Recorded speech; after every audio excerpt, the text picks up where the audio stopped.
4 days in a row, the temperature varied all of 9 degrees from the coldest morning to the warmest day. We've been stuck in the low 50s with clouds, rain, and drizzle for 4 days now, and it looks like another cloudy day tomorrow. Here is your immediate problem, and this problem is going to last all night and in through the morning, all the way up to noon tomorrow in some spots. It is dense fog. Visibility problems. If you're out riding around, you're out driving, please be aware you're going to have some thick fog to deal with. The dense fog advisory continues all the way till noon tomorrow. So there's already areas where the fog has formed. There has been some bad areas really throughout the evening hours. Excuse me just a minute. Let me get this going.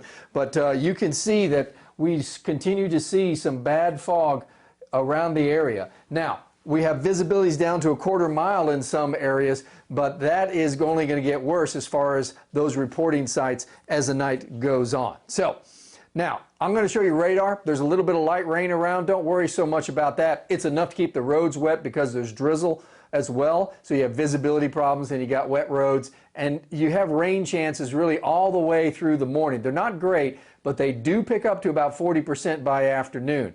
Your hour-by-hour forecast, if you need to get anything done, the threat of severe weather is really at the end of the day into the evening. So temperatures, by the way, will finally get warmer. We'll get into the 60s, but those rain chances do pick up as we close the day. All right, what kind of problems could we have tomorrow? I think large hail is the biggest risk, some damaging winds. Isolated tornadoes are possible. That's going to be late at night. Let's talk this out. Futurecast we go. Now, we'll have the clouds around all day. We're used to that. It'll be 5 days in a row without any sun. But rain chances will be scattered about. Most of this will be light or just drizzle. Then we get into the warm air.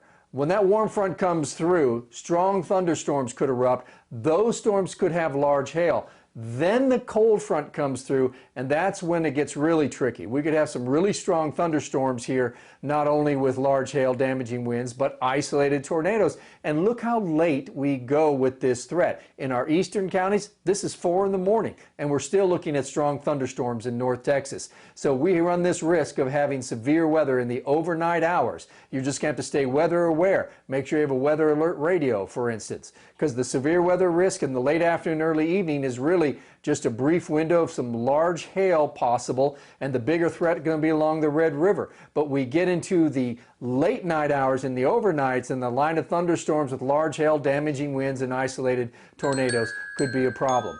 Here's the good news. We get through all this by Monday morning's commute, and then the rest of the day we finally see some sunshine. Temperatures will get knocked down a little bit Wednesday and Thursday, but we're back to the 60s by Friday, and the next rain chance waiting till next weekend.